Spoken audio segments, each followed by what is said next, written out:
I'm here in a city which blends Thai into the international. Bangkok is a symphony of chaos and somehow works smoothly. Thailand's capital is home to some 11 million people and is a concrete continent. I want to give my review of living in Bangkok. However impossible, I will give it a try. When I first came to Bangkok some 3 years ago, I hated it. I have never been a big fan of large cities. The never-ending noise and difficulty traversing the city cause me stress, and you can feel isolated in your apartment some 10 stories above the hot sidewalks. However, over my travels back to Bangkok, it has grown on me. Those who love the never-ending thrills of a large city would definitely enjoy this place. What I have learned over the years about Bangkok is each area is like a smaller city within the larger. You are bound to find an area that fits what you like. In this recent trip to Bangkok, I have been staying about 30 to 40 minutes outside the center. I'm still able to enjoy large malls and night markets without the crowds of tourists and office workers. I'll try to break down Bangkok for living through infrastructure, food, nightlife, bad, good things, and also cost. Bangkok does have nice sidewalks and a great transportation system, which some other Asian cities cannot boast. The BTS and MRT, which are train lines, can get you pretty much anywhere from the center to the outskirts of Bangkok. You can take grabs or taxis to get around a little faster. I find the train system is pretty easy to use and is only annoying on the weekends in busy locations where it can be cramped like this. You can buy tickets from these machines, or you can wait in line and talk to someone and tell them exactly where you want to go and they'll give you a ticket. So what do you do on a hot Saturday in Bangkok? Well, you go to the mall. And there are plenty of malls. Sometimes I think of Bangkok as a bunch of streets connecting to malls, all with air conditioning, food courts, famous brands, and sometimes even live music. There are so many malls in Bangkok, and I discover new ones all the time.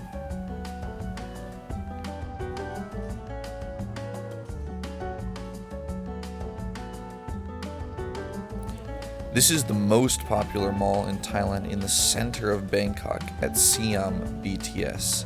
There are always loads of people here, and there are some 4 malls put together on either sides of the street. If you're bored in Bangkok, you can always come here and maybe they'll have some live music performance or some event going on. This newer mall called Digital Park near the Udam Suk BTS station, which is a little bit further away from the center, has a running track, lockers, and even showers. I came here every day to run, and then I would get some food afterwards. It's really nice. Bangkok also has amazing parks. There are plenty throughout the city. This one is my favorite, Ben Chakiti Park near Asok BTS station. This park has it all, and it's very clean. All parks in Thailand are well taken care of. I've never thought, wow, this park is dirty. Most of them are pretty empty until the evening when it gets a bit cooler. If you can handle the daytime heat, you'll pretty much have the place to yourself. Some of the best parks are Ben Chakiti, Lumpini Park, and Chakochak. Those are the most famous ones, at least. I'm at my favorite park in all of Bangkok, and probably my favorite park in all of Thailand, Ben Chakiti Park.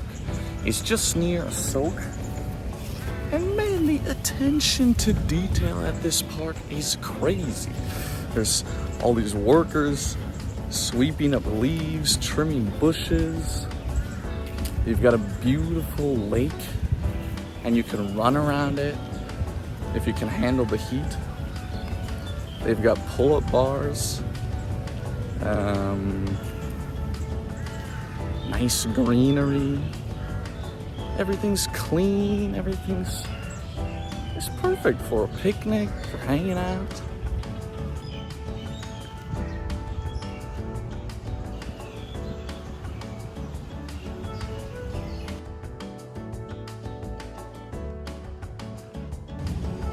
excellent pull-up bars. Okay, food. Well, just know you can get anything you want in this city. The best burger of your life, fantastic night markets, not to mention all the top tier Thai food you could ever want.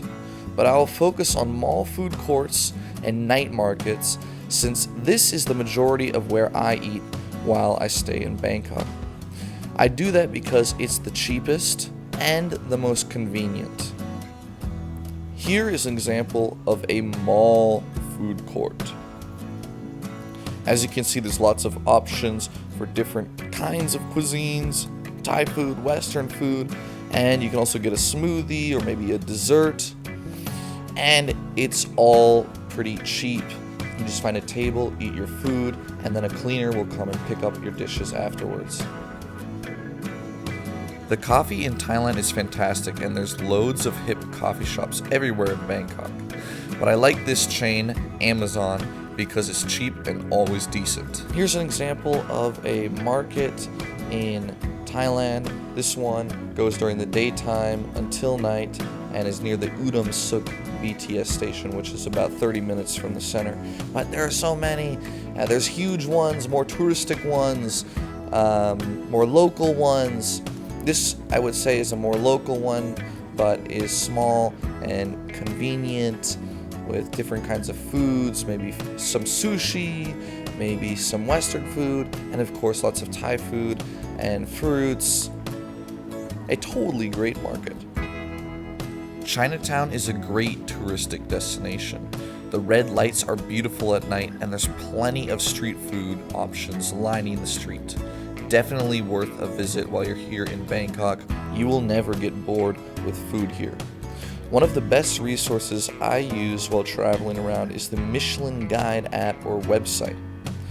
If you wanted to go to a fancy restaurants, yes, you can do that, of course.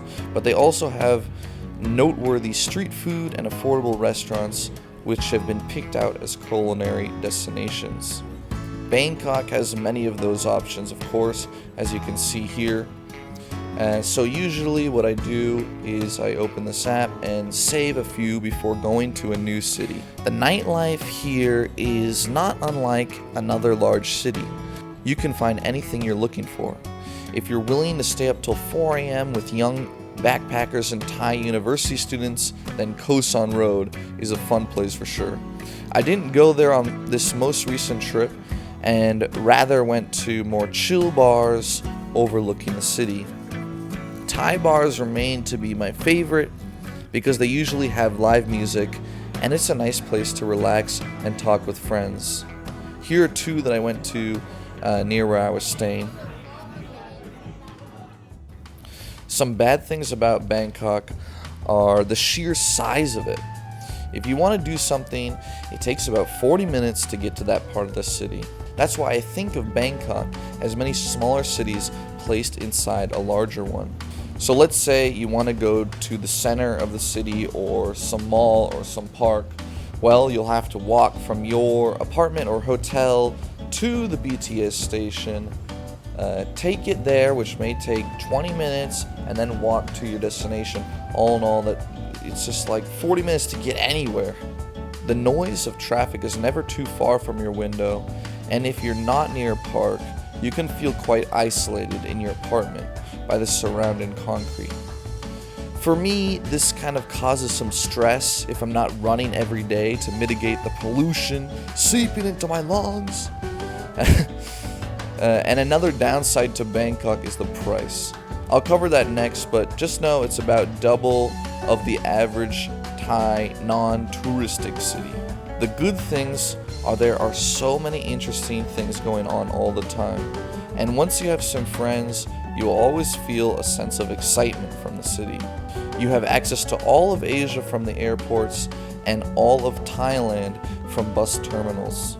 It's a great central hub for Southeast Asia, not lacking in individuality. You will never be bored of food, drinks, or shopping here. Okay, cost. I thought I would share a website I use for calculating cost, and from my experience, it's very accurate. Putting in my inputs for how I like to live, I come to about $1,000 for Chiang Mai, a cheaper yet still somewhat touristic city in Thailand, and Bangkok comes out to about $1,600, which is not too far off some cities in Japan or Korea. If you rent an apartment for a year, you can get quite a discount at about $350 to $600 a month. But if you rent month to month on, let's say, Airbnb, you'll pay somewhere around $550 to $1,000 a month for an apartment. You can eat cheaply if you stick to street food and food courts, spending around $3 per meal. But anytime you want to go to a restaurant, it will be somewhere around $6 to $14 a meal. If you are coming from Europe or the US, that will sound great, but compared to other cities, even in Thailand, it is a big jump. I think Bangkok has a love-hate relation with myself. I think it is full of fun and intrigue, yet it sometimes hurts my soul. But as far as big cities go, this is one of the better ones I've been to. I only put it behind Tokyo. If you're a big city lover, then you must come to Bangkok. The charm of this city will keep pulling you back. If you love big cities, I would rate it at 8.6 out of 10. And if you dislike big cities, I would rate it at 7.5 out of 10. Thanks for watching my video as always. And I am really enjoying making these YouTube videos, even though I don't really upload that often. Let me know in the comments what you would like to see from me. I'm still in the early days of this YouTube channel. I love seeing different cities, exploring them, and discovering their charm. Okay, see you later.